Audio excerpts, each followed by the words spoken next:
Oh, good morning. But we're going for a ride. We're going to test this thing out on the freeway. For you, not for me.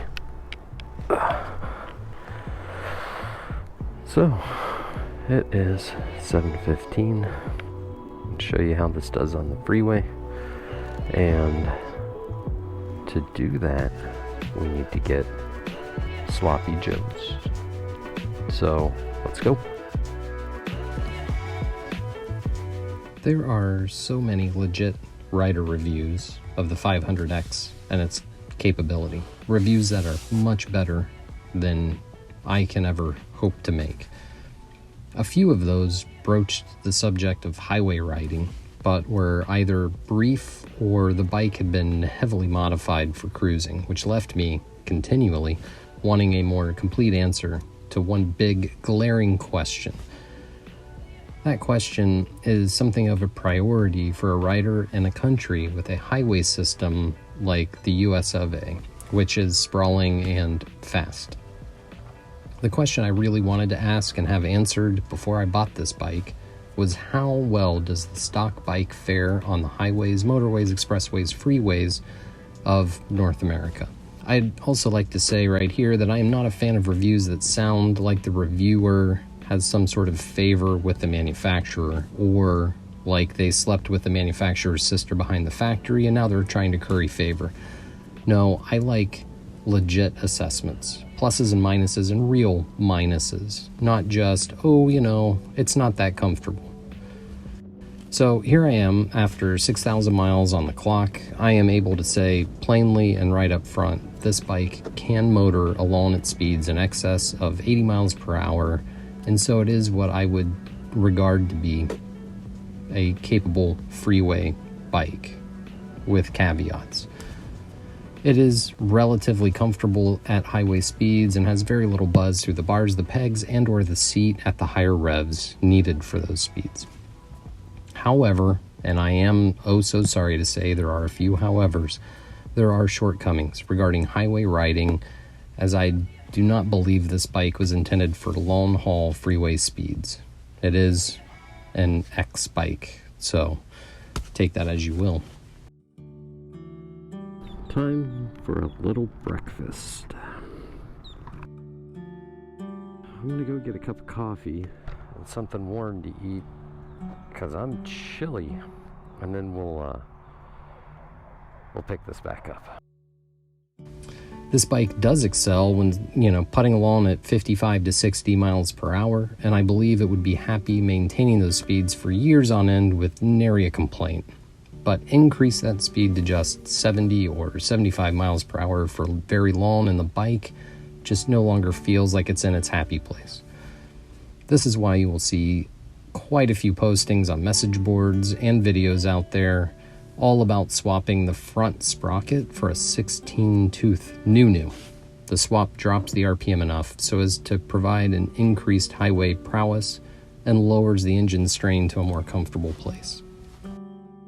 So what is this bike great for, other than, a little bit of dirt and a lot of bit of city? Well, in this case, it's great for a day jaunt down to Key West for a Sloppy Joe sandwich.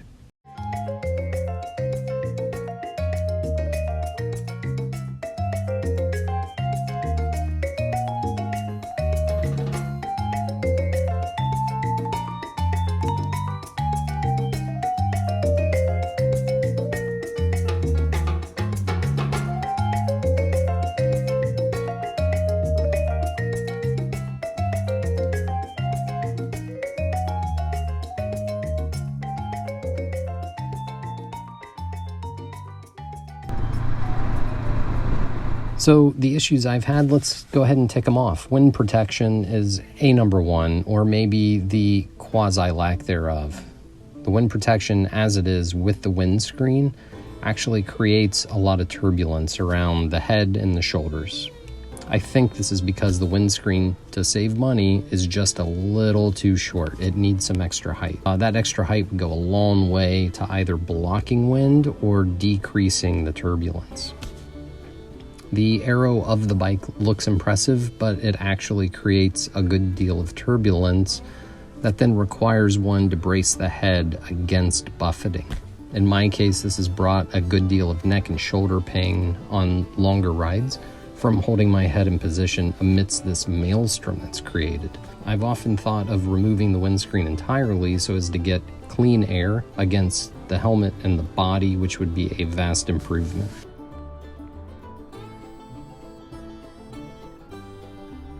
Another issue is, though the engine loves to rev high, by holding it at high revs for extended periods, 75 miles per hour, I'm seeing 6,100, maybe 6,200 RPM. For extended periods, it just can't be good for the bike.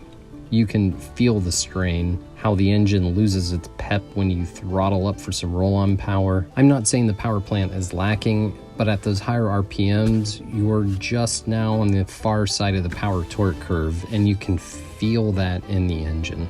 It's starting to strain. As minor as it is at this price point, this is a cheap bike, there is no cruise control. And I wouldn't bring it up otherwise, but we are talking about long haul highway riding. And while you're on the long haul, holding the throttle in the same position for potentially hours can cause fatigue. Add that hand fatigue to the buffeting that you will be fighting, it gets exhausting. And I've come to covet cruise control very much. I don't know if you can see it, but up here in the sky is a unmanned dirigible. I guess what would be called a blimp. A tethered blimp that just hangs in the air. I've seen this thing before, I just don't know what it is.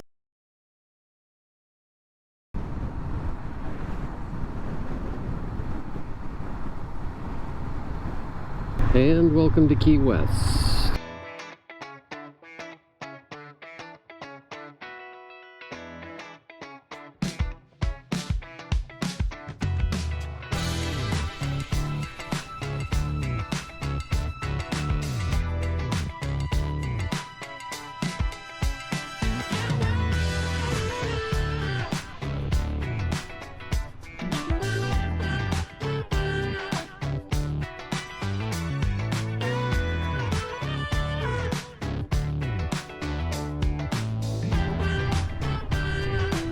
This is the sandwich. Wonder if I can get one to go. Sloppy Joe's Bar.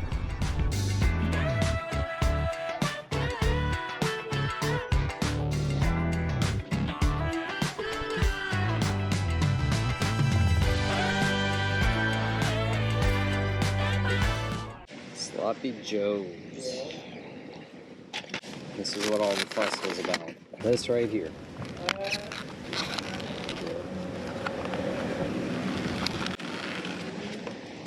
Right there, that's it. Bun. And, oh, so good. I wish you could smell this. And I'll be back. Oh, it's sloppy. Every bite I take. So, it's made this ride down to the Key West very fun. Oh, but worth it. Okay, I had something to eat, a Sloppy Joe. So now let's go putter around Key West a little bit.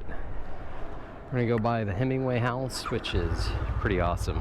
That's where Hemingway lived when he resided here in Key West.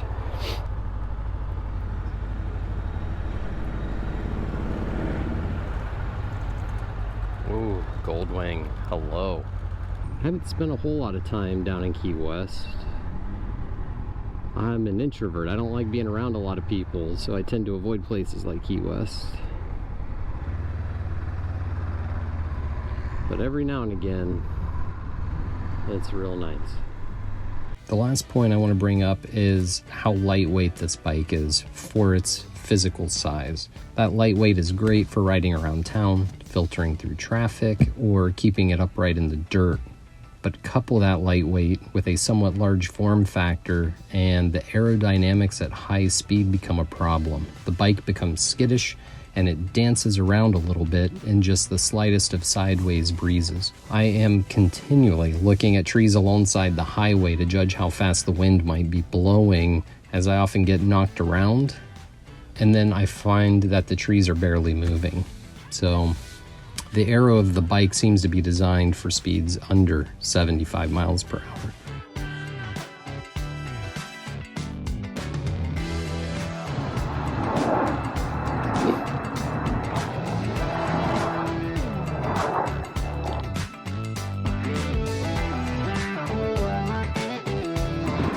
I am a plane nerd.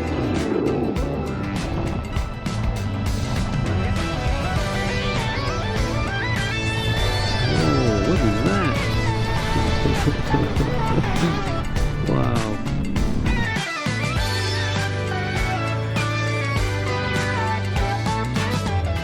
It may sound as if I'm dumping on this bike, but that's not the case. I am simply noting the issues I've encountered while I push this bike to higher and higher speeds. I bought the bike with the understanding I was purchasing a frugal forward design. Yeah, it's a cheap bike. I wanted to get on the road affordably, knowing I would most likely want to trade up, as they say, later. And so with the cutting of costs, however, you give up the best of everything for the good enough of most things.